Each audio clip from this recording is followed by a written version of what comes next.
A lot of environmental activism, while extremely well-intentioned, is somewhat theatrical and somewhat boutique.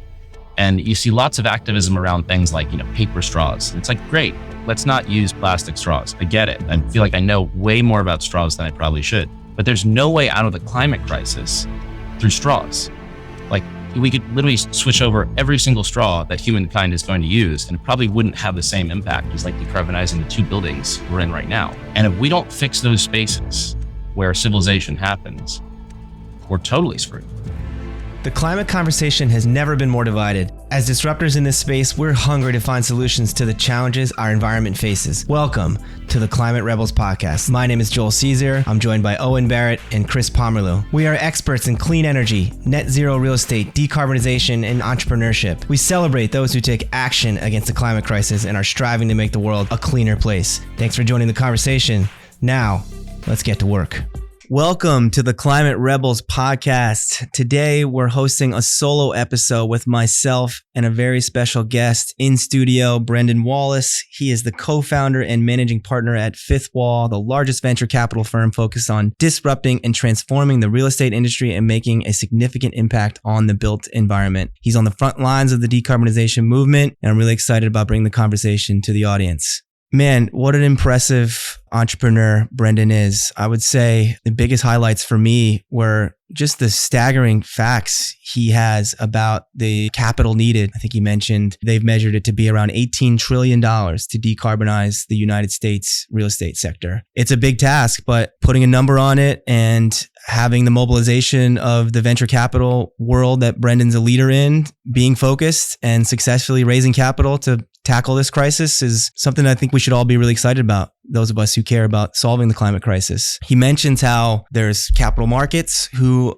have now a new perspective on being part of the solution. He talked about regulation and things like the IRA and Local Law 97 in New York City and other carbon taxes that we're going to see in major cities. And then he talked about sort of the public sentiment and reputational risk companies and real estate owners are going to encounter if they're not on the leading edge of sustainability and carbon-free real estate. So I think those are things in the Climate Rebel podcast that we believe are happening, but it's encouraging to bring in a public leader like Brendan, who's talking to the biggest investors and the biggest real estate owners in the world about these challenges. And he brings a real optimism to the solutions. I think when you're in the front lines like he is on raising money, investing in new, crazy, sexy decarbonization technologies like carbon sequestering concrete and advanced small modular nuclear like Fifth Wall's doing, if he can be optimistic about pairing an archaic industry like real estate and a historically risk-averse capital markets ecosystem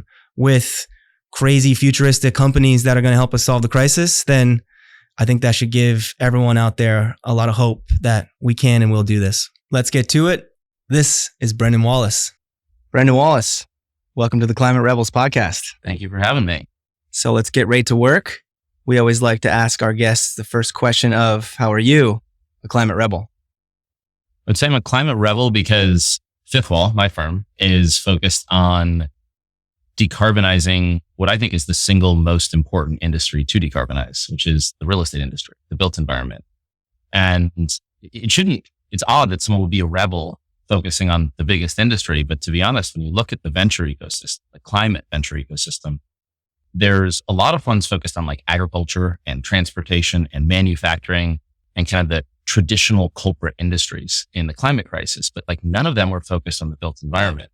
And so, while it doesn't seem like a rebel thing to do to go after 40% of the problem, because real estate is 40% of global CO2 emissions, that's what we're doing. So kind of a rebel in a, hiding in plain sight way. We kind of spotted this huge industry that's very hard to decarbonize, but for some reason, no one was focused on. So I guess that's how I'm a rebel. Very cool. I mean, we couldn't agree more that this shouldn't be rebellious, but we need rebels. So let's talk more about Fifth Wall. How'd you get started? What's the thesis? What's your vision of the future? So the thesis at the outset, even before we started our climate fund, was that the built environment, the world all around us, like our backdrop here, the civilization, right? Which is physical space and how humans use physical space, has for some reason been very slow and late to adopt technology. Technology everywhere in our lives, in our small watches and phones and tablets and electronics, but it's all small. The big stuff has never really collided with technology. And my view is that in 2016, you had all these sector focused funds, just when we started, focused on, again, agriculture and transportation and the big, important asset heavy industries in the US. And they were all kind of built off like the Mark Andreessen axiom of software is eating the world. So software is eating transportation, software is eating manufacturing or whatever. But there was no software eating real estate, the built environment where we live our lives, where we sleep, where we eat, where we work, where we do everything, where civilization happens. And so we started the first real estate focused venture capital fund. And real estate is the single largest industry in almost every developed economy. It's typically 10 to 20% of GDP. So most people are shocked to learn that like 13% of the US economy is just people and companies paying their rent. That's literally 13% of our economy. And it's this industry that's also been very slow and late to adopt technology. I think you can kind of safely say the real estate industry napped through the first 20 years of tech, napped through the internet, it napped through mobile, and it kind of woke up in like 2017 and said, hey, we got to actually start doing something. And there were no focused funds. So myself and my co-founder saw an opportunity to start the first. And when we built it, the first thing that we did was we tried to kind of re-engineer the venture model a bit and saying, what if we could bring in as LPs, as investors, the largest end users of the tech we're investing in, the largest customers and adopters and partners of all this cool tech we're going to deploy capital into, because that would give us an informational advantage, that would give us a distribution advantage, that would give us a branding advantage, but it was an entirely novel concept in venture. But we really leaned into it and we built this consortium of large real estate owners that now have invested in our $3.2 billion. They're about half of our capital today. Wow. So I've heard you on other podcasts talk about exactly what you just described there is your thesis and how you were early movers, and it's a really proud perspective of the company. Now you're focused climate tech. And I wonder, in 2016, when you started, did you envision that evolution? It would go prop tech to climate tech, or was this an opportunity you saw over time? Unpack a little bit how you got into this climate tech world. So short answer is I didn't see it in 2016. Thesis at the beginning is what we today call prop tech, which is, as I think about it, information technology and software for the built environment, or real estate, construction, hospitality, infrastructure, just tech, software for big stuff, real estate, those big industries. But then as we started working with so many of these strategic LPs, so we're here in a Related building, Related is one of our strategic LPs. They were coming to us and saying, hey, we love working with you on this, leasing and asset management platform, or this software that helps us, predict yield management. But I also need your help around carbon sequestering concrete or batteries or EV charging or smart glass. So we were no longer talking about bits and lines of code and software. We're talking about physical stuff, atoms. And fundamentally, it's a structural break in how venture capital self-conceptualizes, which is venture capital thinks of itself as either software or hardware investors. But also the reason they were focused on it was about this entirely new problem, which is real estate has been, in addition to being a late adopting industry with software, is an even later adopting industry to decarbonize. And the real estate industry is 40% of global CO2 emissions. So operational real estate, just heating, cooling, powering homes and buildings, is about 29%. Construction's another 11%, and it's 13% of the economy. So I looked again at the venture ecosystem and it kind of felt like history repeating itself, because it was like, okay, real estate is 13% of US GDP, 40% of US CO2 emissions. How much venture capital is going into it? Only 6%, and we did an analysis of this, 6% of climate venture capital went into tech the real estate industry could use. So like at the most essential level, I was like, okay, you have 40% of the problem, getting 6% of the solution, the capital to build the tech to help it decarbonize. That's an opportunity. And I saw Fifth Wall as kind of being in a uniquely advantaged position to launch a climate fund, because we had already built all these relationships with so many of the world's largest owners. I think today we now have 110 of the largest owners and operators and developers of real estate from 15 different countries. And I was like, what if we could build a consortium of those large corporates to identify tech to help them decarbonize? So Let's learn a little bit about some of the companies you're investing in. As you know, I lead building decarbonization strategy at Google. You can imagine my LinkedIn DM portal is filled with the next cool company. I've invented the best carbon-free concrete. I've invented the new way to procure mass timber responsibly. Talk about the companies you're investing in, and maybe as well, if you can expand Fifth Wall's expertise in vetting and managing who's going to be the winners and who are the ones that we need to be serious about. So it's a great question because it kind of paints how broad the aperture of technology to decarbonize the built environment is. Yeah. So we're just starting with how big that aperture, how wide that aperture is. The estimated cost to decarbonize the US real estate industry, residential and commercial, is $18 trillion. So to put that in perspective, the whole GDP of the internet, like all of it, is $2 trillion. US GDP is $21 trillion. So it's going to cost roughly 9 internets to fix all the buildings behind us. And that's just the US too. So it's a staggering, gargantuan number that we're confronting. So when we look to invest, we say, let's break that number down into its component parts. How is that going to be spent? It's going to be spent on materials. So concrete, steel, timber, glass. It's going to be spent on electrification. So like batteries, EV charging, microgrids.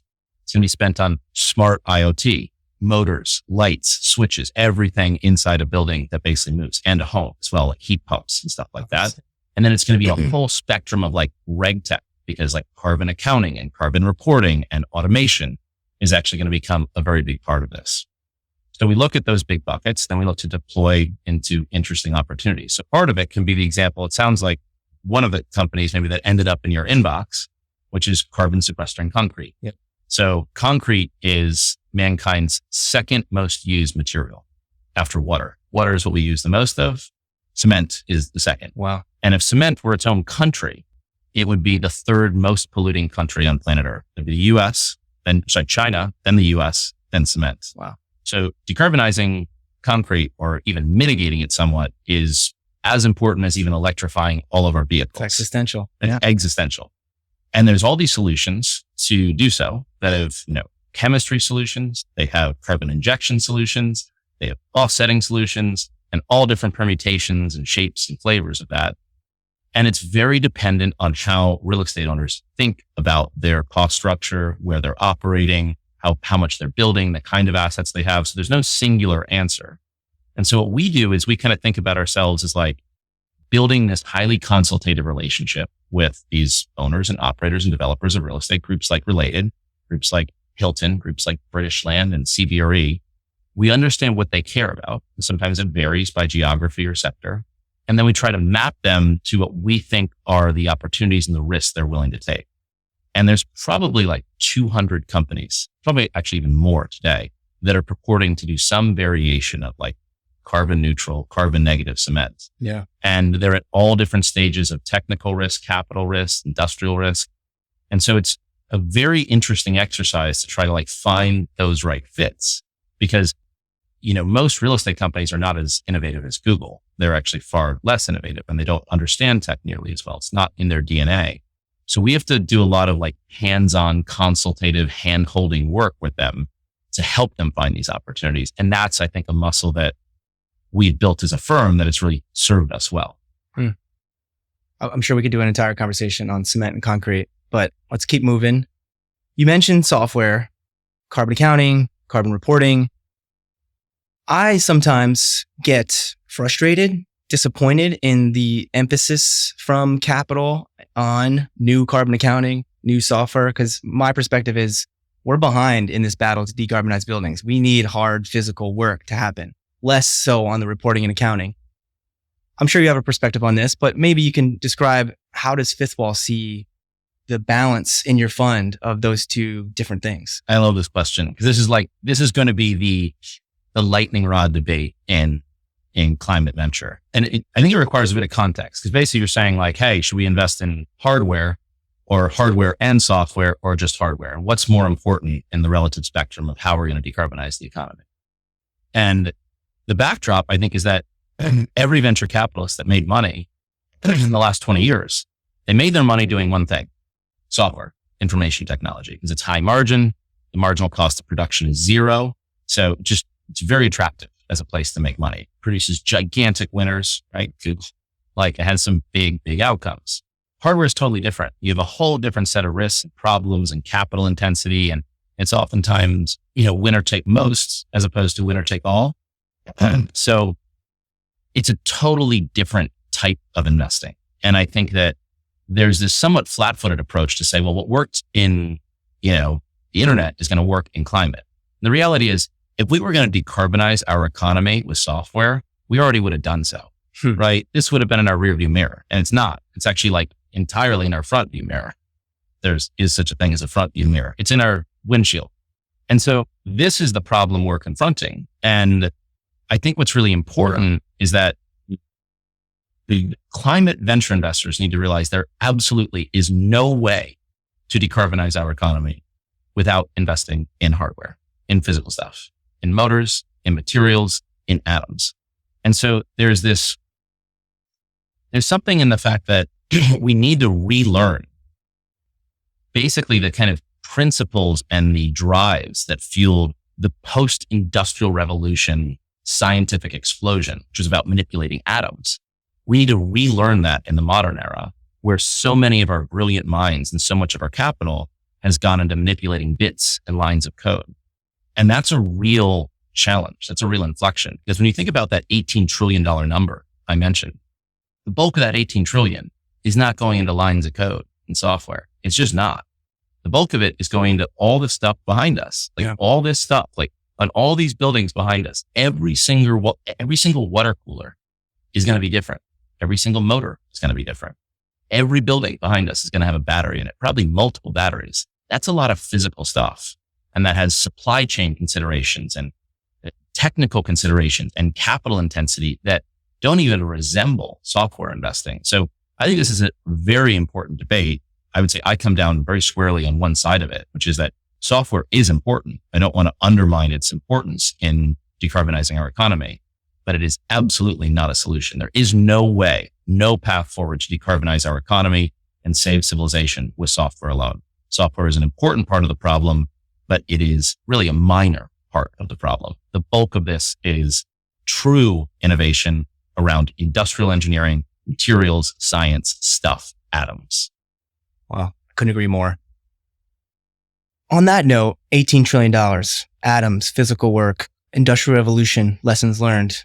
How much is the conversation with LPs or other stakeholders in your ecosystem about the job creation opportunities? Because these are things that are going to require people to physically get on all of these buildings and decarbonize them. It's going to be, a lot, I guess, is my answer. And the reason is not just companies, it's also political as well. There's been so much talk about how software and automation eliminates jobs. And I think a lot of that is true. And I think that's something that, kind of runs headlong into issues of public ethics around technology that I think we're still grappling with. But when it comes to decarbonizing our economy, we're going to need muscle. We're going to need humans to do a lot of things. And they're going to have to, every building behind us is going to have someone installing a battery in it. The battery's not going to install itself. AI won't do that. And the heat humans pumps, are going to do that. And the heat pumps and resheathing all the glass. That's a lot of jobs. And so I don't think it's surprising that very recently in the US, which I would say was a legislative laggard around decarbonizing, we just enacted the largest mobilization of capital in humankind's history to the energy transition, which is the IRA. $2 trillion is going into bending the cost curve around the tech to decarbonize. That is profound. And it was bipartisan. And one of the reasons it's bipartisan is that, Democrats have historically kind of been they've kind of held the banner around environmental progressivism. Republicans have followed along for two reasons. One is what you said, jobs, that they know that there's going to be a lot of jobs created. This is a huge opportunity. But two is energy independence. And I think when you look at the backdrop of, the war in Ukraine and how much the world is grappling with energy independence and the ways in which the energy transition and renewables are a potential unlock to that and kind of a Rosetta Stone to really kind of controlling your own destiny geopolitically, and the extent to which renewables are going to reshuffle the deck geopolitically, Republicans understand that. They totally get that. And so I don't think it's surprising that the the government has basically decided to the US government has put more money into decarbonizing our economy in a way that almost only resembles what they do with the military. And if you're an entrepreneur out there and you're thinking, well, what is the sector that I want to go into? A very good strategy for being successful is to get in front of what the largest government, the most, financially endowed government on planet Earth, the United States government, cares about. And historically, that was mainly the military and transportation. And now it's the energy transition. That's really cool. That's going to change behavior. That's going to change, where human talent and human ingenuity goes. It's going to go and get in front of that. And that's awesome. And by the way, this is like 6 months old. So I'm incredibly optimistic about what just happened legislatively here in the US. And I'm even more excited that there's now like in the best sense of the word, an arms race around green legislation. There's the Green Industrial Deal in Europe, which is a distinct and I would say obvious reaction to what the US did. And I think we've got to wait maybe another few quarters, but same thing's going to start to happen in Asia. And this is going to geopolitically reshuffle the deck. And I think the world will be a net winner from that geopolitical reshuffling. Well, let's shift gears a bit. We're here having a podcast, fascinating conversation. I believe the building decarbonization movement needs more public voices. My company, Raven, the work I do at Google requires us to build capacity in this system.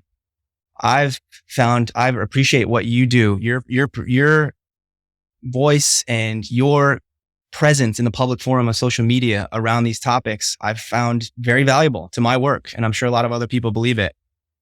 Maybe you could talk a little bit about where we are in 2023 and how companies get their message out and your communications approach. You're very active on Twitter and LinkedIn. Talk about how that's bringing value to your business and what other guidance you can give to other climate tech entrepreneurs who also need to get their voice out there. Yeah, there's this famous like Mad Men quote, or Don Draper said it, which is, if you don't like what's being said, change the conversation. And when I started, selling FitWell's climate fund, I didn't really like what was being said, which was like, oh, why would the real estate industry invest in climate and decarbonization? We build buildings, we do real estate stuff. So I wanted to change the conversation. And that was one, I would say, approach to changing the conversation, was just make the world aware of the fact the real estate industry is the keystone industry in decarbonizing our economy. And I wouldn't say we're done. And I don't think Fifth Wall is the only voice doing that, but we've tried to be a important, loud, consistent, contributive voice to that, mobilization of attention towards that problem. And so the bulk of what I do and say on Twitter, LinkedIn, and all that is pretty consistent around that, which is, it's great that we're decarbonizing other sectors, but 40% of the problem is real estate and buildings and homes. So if we don't focus there, there's no way out of this.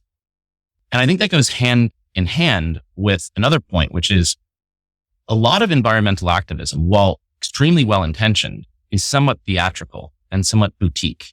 And you see lots of activism around things like, paper straws. And it's like, great, like, let's not use plastic straws. I get it. I feel like I know way more about straws than I probably should, but there's no way out of the climate crisis through straws. Like, we could literally switch over every single straw that humankind is going to use, and it probably wouldn't have the same impact as like decarbonizing the 2 buildings we're in right now. Yeah. So there's a magnitude check that has not been introduced to environmental activism. And that bothers me, because I think that we really want to focus people on the important problems. And those important problems are less mimetic, like, shifting over to using, paper water bottles or paper straws. Those are really important parts of decarbonizing our economy, but they're far, far, far. You couldn't overstate how far less important they are than decarbonizing the homes we live in, the buildings we work in, the factories we make stuff in, the stores we shop in, the physical spaces that make civilization. And in my mind, that's about kind of reintroducing people to this reality that is hiding in plain sight, which is civilization, modernity happens in space. We're right here. We're physically here. I don't know what floor we're on, but we're on the floor of a building that's super tall. And I'm going to go back to another building later, and I'm going to go sleep in my home. And if we don't fix those spaces where civilization happens, we're totally screwed. So it's about spaces. That is what I think the big problem in decarbonizing our economy, that's the crux of it. And so everything that I say and do online, I'd say is about bringing awareness to that reality, which is not as fun or cool to talk about as some of the other aspects of environmental activism, but far more important. Do you see it's working? I guess if I can ask, are you trying to bring investors to Fifth Wall? Are you more just wanting to make sure that Fifth Wall is seen as a thought leader? Are you maybe door C? Are you trying to just amplify the message of why this is important to activists and environmentalists around the world? I guess all three. What are you trying to do, or how's it working? It's all three. And, when I think about what are the inputs to change, for the world, it's like three things. You just need three inputs. You need awareness. I think with respect to climate, check. Now, maybe half a check around how much the real estate industry has contributed to it and how keystone it is to decarbonizing our economy. But I think we're pretty stocked up on awareness. Second thing is you need human capital and human ingenuity. But the problem with human capital and human ingenuity is it typically follows where the money goes. And that's the last and single most important part. That's the last vector you need, which is you need to mobilize enormous amounts of capital towards this problem. And by the way, it's good business to do so. That's why I was saying every entrepreneur should be getting into this space, because I think it's a space we want to root for entrepreneurs to become very successful and become very wealthy by fighting, right? By fighting this fight. And so in some ways, I think we put the cart before the horse in the sense of like awareness check, human capital and human ingenuity, maybe half a check, maybe a quarter of a check. Capital is really where we're shortest. And so the bulk of what I do is try to mobilize capital, because I believe when you mobilize capital, human talent and human ingenuity will follow that. And I think that's where we're most efficient. That's why I'm so optimistic about what the government did, which is the government didn't just say we want to create jobs. They said we're going to move $2 trillion. That's going to create jobs. So Fifth Wall's first climate fund, $500 million. It was by far the largest climate fund focused on decarbonizing the built environment. I imagine there are some entrepreneurs out there that said, oh, that's interesting. That's a lot of money. Maybe I should get in front of that wave. Yeah. And if more money kind of gets mobilized behind it, even more entrepreneurs will do so. That's the kind of circularity that we're trying to break or kind of help influence.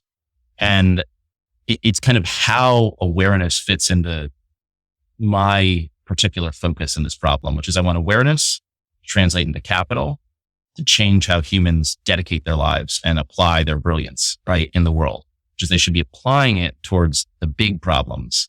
We have more than enough brilliant minds in the world focused on ad clicks and games. Yeah. We really do. I think we're all stocked up there.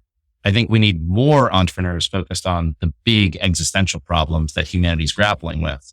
And I think that the entrepreneurs that do that are going to be more fulfilled in their lives. I think they're going to do better. I think it is where we want to pivot, like huge sociological movements of people and talent is towards the energy transition. I love that message. I couldn't agree more. And I think decarbonization, is it sexy? Is it not? I think to you and I, maybe it is, but your voice out there trying to attract young people into this field is essential. So thank you for doing that. Yeah. I mean, I hope we've had some small dent in doing that. And as much as a voice can be a dent, I stand by what I said. The biggest way I can influence that is by mobilizing even more capital into the space. Like if there's a headline in 2 years that Fifth Wall's got $2 billion for putting into, decarbonizing buildings, a lot of entrepreneurs are going to say, that looks interesting. Maybe I should get in front of that. And if that number is 10 trillion, we're going to have to spend I said, getting confused on the trillions and billions here, but Fifth Wall is in the billions is what we're talking about. But so like as a society, we're talking about trillions. And once you start moving trillions, people really will dedicate their lives to really important problems. And I think at the most essential level, this is what we want government to do, is to ordinarily rank some of the problems we face as a society and direct fiscally capital into the areas that are more important. And so that's why I'm really emboldened and optimistic about what just happened in the US. Yeah. The US decisively said, this is what we want to allocate our government's time and attention to. This is how we want to bend the cost curve, to bend the arc of humanity around the energy transition. That's super cool. Like that should be celebrated. It's not, I know everyone's so pessimistic. I'm actually incredibly optimistic about what we just saw. Yeah. And it's enabling the American innovators and disruptors to do what they do best, respond to a signal the government gave, but government's kind of got on the way with the IRA and letting innovators like you take action. And I'm optimistic too. I think that's where I'm so excited to have you on the podcast. So maybe we talked about the fund you just launched. I'd love to learn a little bit about some of the companies, but maybe you can talk about what's the next frontier for Fifth Wall. The next frontier in climate, which I think is the root of the question, is I think about having full spectrum capital to support entrepreneurs. So right now, there's a lot of talk about climate venture, which is, think about what venture does. Venture is about investing in early stage, high risk, innovative solutions to climate crisis. And you're providing opco capital. You're buying non-controlling minority stakes in fast growing tech or tech enabled businesses. But eventually those companies, some of them are going to become very successful and they're going to need growth capital. And we haven't yet seen that really be created in the climate ecosystem. So Fifth Wall is going to create that. In fact, we've already started. I want to build an enormous pool of capital to accelerate growth of winners and get way bigger than they already are. And then beyond that, I think you're going to need what is today called like infrastructure capital, which is, venture capital has always thought about buying non-controlling minority stakes in businesses. But oftentimes with climate, you're dealing with capital intensities that are super high. The capital intensity of a software business isn't that high because you're not making anything. You're making lines of code, right? That is what you're doing. Now that requires people and buildings and servers, but it's not really that expensive to do on a marginal cost basis. Making cement, that's super expensive to do. You can't ship it. You're going to need fabrication plants all over the world. They require a lot of capital. And not all that capital is going to go just into the companies. It's going to go into the plants themselves. It's going to go into debt. It's going to go into project finance. So I think the last frontier is going to be climate infrastructure capital. That is going to be like accelerant capital, like propulsive capital to these businesses to like help them launch their stuff, launch their supply chains, build their factories, like do the actual hard work of making stuff like glass or timber or steel that is very heavy and hard to move and very expensive and has supply chain risk and has capital intensity and has commodities risk and has all these other risks that other kinds of technology doesn't have. And that's the disjunction with software investing, which is you never had that with software investing. Google never really had to confront this. Yeah. But if we think that a multi-billion-dollar carbon neutral cement company is going to emerge, they will confront this. And what I believe is that by pairing all of that capital together, you're able to provide a complete solution. And then obviously the other thing that Fifth Wall has is our distribution network of strategic LPs. So we have 110 of the world's largest real estate owners across the world, every sector, every asset class from 15 different countries. If we can pair the entrepreneurs that we're supporting with the demand side, the largest real estate owners, the Relateds, the CBREs, the Hiltons, the Host Hotels, the Hudson Pacifics of the world, if we can pair them with them, that also de-risks them. And so we're trying to do all those things. So the evolution of our firm, I think, is to be as full stack in how do we decarbonize the built environment by mobilizing enormous amounts of capital and mobilizing the largest real estate owners on earth that care about this to help those companies, adopt those companies, buy their products and accelerate their growth. So you talked a little bit about landlords here. I often see you post about how companies like Google, Apple, Microsoft, major anchor tenants of commercial real estate in major cities have net zero commitments. And that's going to directly translate to their appetite for commercial real estate. I guess, in my work at Google, we own some buildings, but we're primarily a lessee around the world. And the conversation with the landlord varies by region. I won't make a blank statement here about how it's going, but I think it could improve. So I appreciate your message to help amplify what we're trying to say is like, look, there's major real estate companies who have net zero commitments, care about climate, have sustainability teams, tenants. Are they working together as well as they could? I guess maybe unpack your message, why you bring that up on Twitter. Who are you trying to reach? Is it working? Is there ways we could be collaborating to help scale this message? I mean, I'm sure there's ways we could be collaborating. I think Google has been a part of the solution and, very publicly committing to decarbonizing your business. And it's an important point because many people, when they see these big, bold, ambitious, zero emissions claims, they're like, well, how is that company going to do that? Yeah. Whether it's Google or Amazon or Netflix or Walmart, there's a lot of wood to chop between where we are today and actually being net zero. And what most people don't think about is that when Google does this, they're committing their scope 1, scope 2, and scope 3 emissions. So they have to decarbonize their entire supply chain. And a huge part of Google's supply chain or Amazon's supply chain or Walmart's supply chain is real estate. Yeah. Whether it's offices or stores or data centers or intermodal facilities and warehouses, all of that needs to be decarbonized. And if you can't lease space to Google because you don't have energy efficient assets, that's really bad business. So it doesn't even matter if you're an actively climate change denying CEO or landlord, you're going to want to basically adhere to the stringent standards that Google is setting. Now, I hope those standards move faster. And I think there's reason to be optimistic about it, but that's like the private sector driving real estate behavior change. There's two other very important vectors that are happening at the same time. One of which is regulation. There's local carbon neutrality laws and carbon fines, like here in New York, local law 97. Of course, basically a carbon fine. Governments like to tax what they can measure, and they like to basically get new revenues, especially when the taxing of it is something their populace favors. And carbon fines and carbon taxes are on the docket in like 100 cities across the US. We already have it in New York and Los Angeles. It's coming everywhere. Yep. So basically taxes on the real estate industry. And that bends the indifference curve of like when real estate owners should start to invest in this. Again, you could have a actively climate change denying landlord say, I don't want to pay taxes. So I'm going to invest in a new water cooler or replace my HVAC system. And the last thing is capital markets. So real estate is a highly sensitized industry to cost of capital. I mean, most buildings are just physical bonds, right? So your cost of capital changes how you can build, the value of an asset profoundly. And the largest allocators of capital on planet Earth have said, we'll preferentially deploy capital to lower carbon footprint real estate. Real estate owners are very shrewd. They've picked up on that and they're being responsive to it. All you need to do is look at a REIT's annual report and see how much of that real estate, the real estate in the annual report, the actual pages, is dedicated to what they're doing to decarbonize their buildings. It's a lot. And if you look 10 years ago, it'd be like nothing.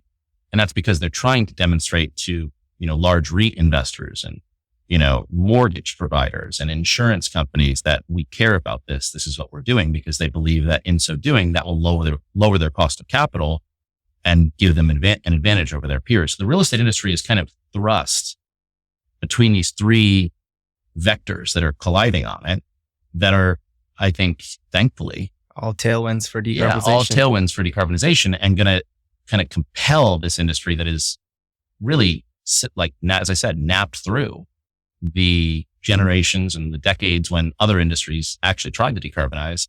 They have a slingshot effect. They have to catch up very, very fast. And I think that's a big opportunity. Yeah. Well, this has been fascinating. As we talked about a little bit here today, there's a lot of negative messaging around the climate crisis. There's a lot of maybe misguided messaging around sustainability. But here at the Climate Rebels podcast, we like to celebrate the doers, the people taking action, the disruptors, and the optimists, which I know you are.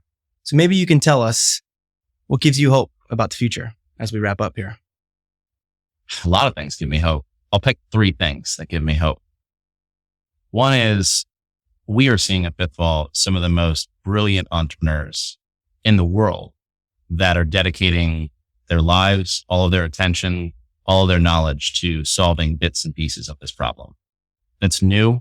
That's because capital is there, and it's awesome. And we should have more of that. And I am incredibly encouraged by that. So the second thing that I'm strongly encouraged by is by these carbon neutrality laws and carbon fines. In some ways you can be encouraged by the IRA at a federal level legislatively, but at a more micro level, the poetic justice to real estate is you can't move a building. So if you don't like the local regulations, you can't move the Empire State Building to Texas or Mexico. It doesn't work like that.